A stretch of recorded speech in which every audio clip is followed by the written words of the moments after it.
Nos encontramos en el auditorio Felipe VI, donde durante los meses de febrero y marzo se podrá visitar de manera totalmente gratuita la exposición de portadas clásicas de Marvel Comics.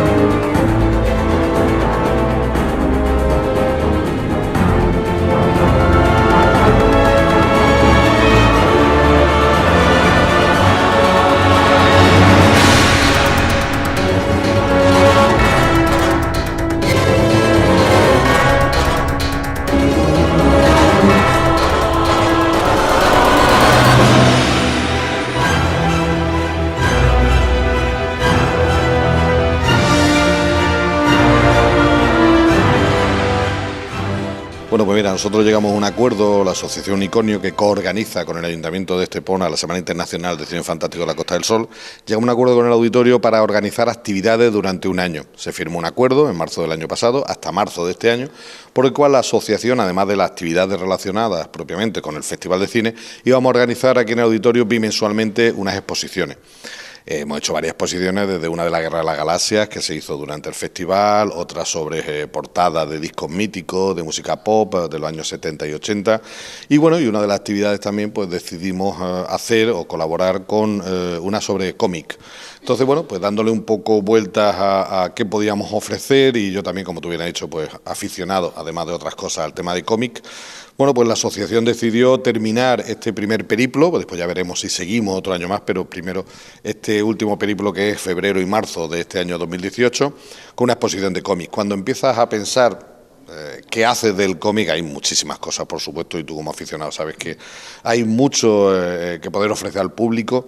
Pero realmente ahora mismo, sobre todo por esa comercialización que hay en cine de héroes Marvel, creíamos que acercarnos al cómic Marvel estaba bien, y cuando te acercas al cómic Marvel, creo que de lo más interesante son sus portadas, los cómics y la época dorada de Marvel, que para mí y para muchos aficionados han sido los años 60 y 70, y ofrecer un poco pues un vistazo en 25 cómics, pues ten en cuenta que se puede hacer una exposición de miles de cómics cuyas portadas sean interesantes, pero se han seleccionado unas 25 portadas de cómics originales americanos, ¿vale?, de los años 60 y 70, aunque también hay algunos de los años 80. Y eso fue un poco la génesis del proyecto. Bueno, yo quiero que me cuentes un poco sobre las portadas que más te gustan, más te interesan, más te llaman la atención, porque hay muchísimas de héroes muy conocidos, y me gustaría saber cuál es la historia, cuál es un poco la temática, ¿no?, de las portadas, y tu opinión sobre ellas. Hombre, y como ya te digo, y como tú bien has dicho, son muchísimos los héroes Marvel que se pueden llegar a interpretar por sus portadas, y muchos son conocidos, otros menos conocidos. Lógicamente, aquí podemos ver, los más conocidos sobre todo son los que han tenido mucha repercusión después en cine. Pues Spider-Man, Cuatro Fantásticos, aunque desgraciadamente las películas de los Cuatro Fantásticos habría que apartarlas de la filmografía, pero películas de Spider-Man, películas de Thor, Iron Man, los X-Men también, todo eso lo vemos reflejado aquí en los personajes. A mí personalmente el cómic que más me gusta de los 25, por un tema personal, porque aquí ya te digo, hay cómics de mi colección personal y también de la colección de otros aficionados, otros amigos de la Asociación Unicornio. A mí el que más me interesa, y uno de los míticos absolutos de todo el universo Marvel, es el Turning Point. Turning Point es un cómic que sale en 1973, en junio de 1973, y es la muerte de Gwen Stacy. O sea, es uno de los puntos de inflexión más importantes del universo Marvel, ¿no? Porque no había muerto ningún personaje importante de calado, algún villano. Muchas veces los villanos, como el Duende Verde, muere y después vuelven a renacer en 40 números más allá, pero no hay ningún momento donde un personaje importante dentro de la vida de un héroe, como era Peter Parker, Spider-Man, como la muerte de Gwen Stacy. De hecho, yo te puedo contar, hombre, no en este formato, porque ten en cuenta que esos son originales americanos, en color y lo que se llamaban comic book. Aquí en España, en los años 60, finales de los 60 y primeros de los 70, salen una especie de librito, de tomito, que se llamaban volumen 1 de Vértice. Eran en blanco y negro y eran adaptaciones, muchas veces un poco chapuza, de las hojas de tamaño que tenía el comic book americano, a una un poco más pequeña, porque así lo decidió la editorial Vértice por acoplar pues, a las máquinas que tuviera, lo que fuese, y eran en blanco y negro. Entonces, cuando muere, al igual que en este cómic, termina con Spider-Man en los brazos de ¿cómo se llama? Gwen Stacy. De Gwen Stacy, en los brazos de Gwen Stacy de Spider-Man, tirado en un sitio que le había lanzado por un puente el Duende Verde. Así termina ese cómic. Ten en cuenta que aquí era quincenal. Yo tuve que esperar 15 días, pues pensando que Gwen Stacy no se había muerto. Efectivamente, cuando llegó en la papelería López de Estepona, que es donde lo compramos, cuando llega a esos 15 días, cojo el cómic y Gwen Stacy estaba muerta, pues la verdad es que fue un palo para un niño de 12 años que tenía yo, el ver que uno de los personajes importantes de una serie como Spider-Man había muerto, ¿no? Entonces me dejó muy impactado y por eso ese cómic, que lógicamente ya te digo, este no es la portada del cómic aquí español, las portadas de aquí eran del dibujante López Pi, que hacía una adaptación de las portadas americanas, pero este es el cómic original. Entonces, para mí, uno de los cómics más importantes del universo Marvel, y en concreto esta exposición es el Turning Point del 73.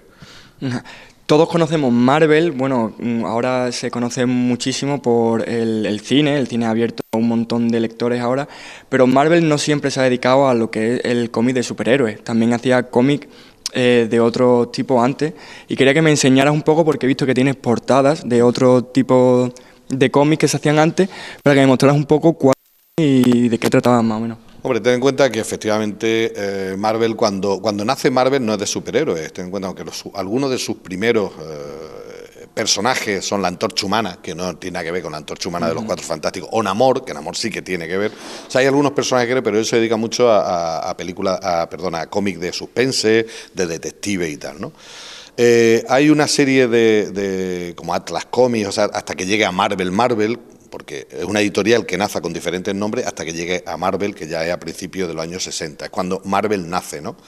Entonces, cuando ya empieza a funcionar realmente los superhéroes, que en la década de principios de los 60, sobre todo es ese tipo de superhéroes a lo que se dedica Marvel, porque es lo que realmente el público le pide. Pero, aparte de eso, va creando una serie de líneas, como la línea de terror, que la línea de terror es poco conocida de la Marvel, aunque aquí en España sí que se edita. Ten en cuenta que en Marvel saca Frankenstein, aquí tenemos algunos de los ejemplos de Frankenstein, saca el Hombre Lobo, que se llamaba Werewolf by Night, es como se llama en inglés, ¿no? Aquí se llamaba el Hombre Lobo simplemente.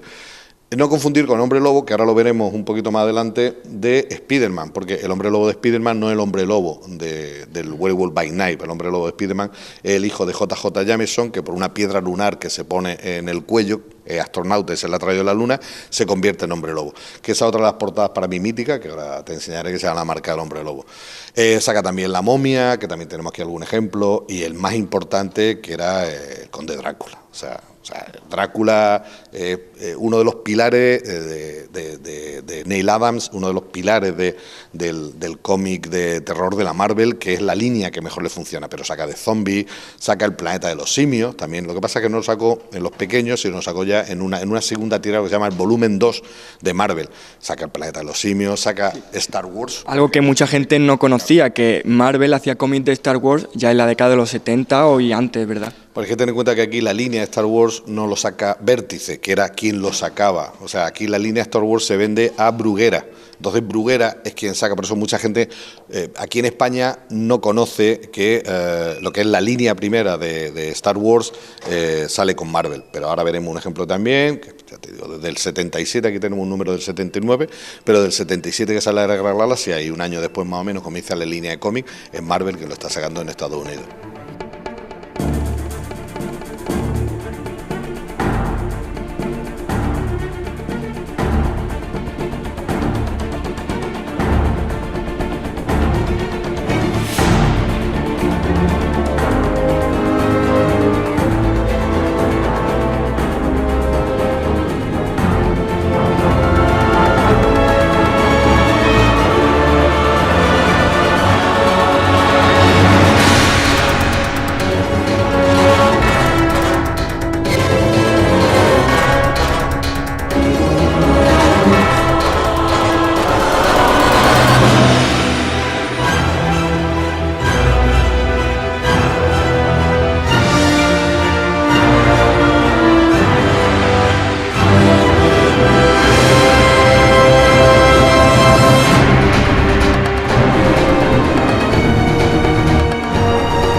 me gustaría que me hablaras un poco ahora sobre los crossovers de superhéroes, que es cuando un superhéroe aparecía en el cómic de otro superhéroe y formaban equipo.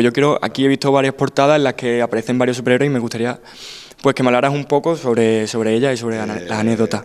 El crossover, que en fin, la he explicado muy bien, evidentemente, una palabra inglesa, pero que une dos personajes, dos corrientes, incluso dos series, ahora se utiliza mucho, porque incluso en cualquier película que no sea Los Vengadores, que ya era un equipo completo, pero en cualquier película de Marvel están haciendo crossover, salen, por ejemplo, en la última de Thor, en Ragnarok, sale Hulk, o sea, que te quiero decir que es una cosa que en cine se está llevando muy bien, y que a mí personalmente, a mí las películas de ahora que se están haciendo creo que funcionan muy bien, no solo desde el punto de vista comercial, sino que te crees realmente, no son como las primeras películas que yo vi en los 60, de los Cuatro Fantásticos, que nunca se llegó a tener en España, o de Spider-Man. Ahora realmente yo creo que sí que se ve el espíritu de los cómics, sí que se está viendo en el cine, y ahí estamos viendo, como reflejan algunas de estas portadas, la unión de diferentes personajes que lo unían, ¿no? Aquí tenemos varios de esos, había varias líneas, una de esas se llamaba Marvel 2 in 1, que era Marvel 2 en 1, entonces te vendían dos personajes que hacían una aventura, pues por ejemplo, La Cosa y la Antorcha Humana, aquí tenemos a La Cosa y la Cosa del Pantano, ¿sabes? Y Daredevil, Spider-Man y Daredevil, o sea, todo esto son un poco un ejemplo de la unión de diferentes personajes, ¿no? Y en cuanto antes lo que te comentaba, una de las portadas, para mí también más míticas que hay aquí, está aquella, la de Turning Point de Spider-Man, y esta también de Spider-Man en Marvel Tales, que se llama La Marca del Hombre Lobo, ¿no?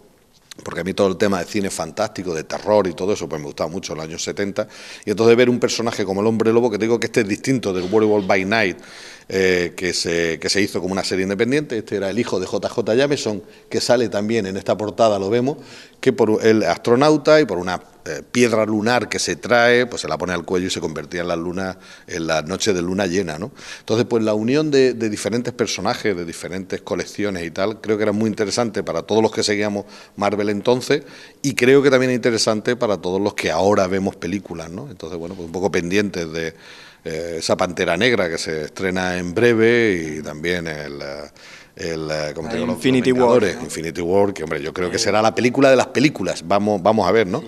Alguna con más éxito en Marvel, otras no, hablábamos antes de los Cuatro Fantásticos. Aquí tenemos un ejemplo de Spider-Man con Ghost Rider, que ha funcionado muy bien Spider-Man en pantalla, pero Ghost Rider ha sido un absoluto fracaso y una pena, porque realmente era un personaje que tenía muchos matices, un personaje que podía funcionar muy bien y que desgraciadamente nunca ha llegado.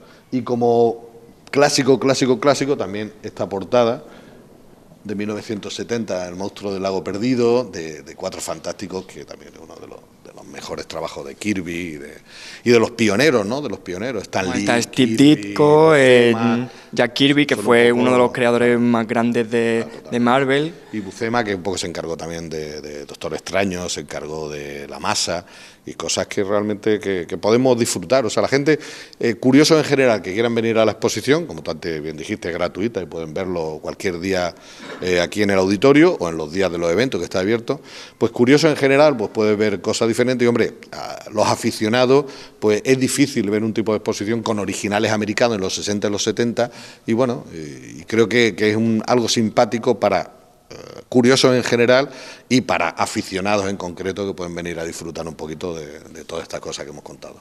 Vale, pues ya sabéis, si os gusta el cine de Marvel o os interesa los cómics o este tipo de cosas que ahora se ven mucho en el cine, llaman muchísimo la atención, que hacen que muchos lectores pues comiencen con el universo de Marvel en cómics, pues ya sabéis, tenéis que venir a visitar la exposición de portadas clásicas.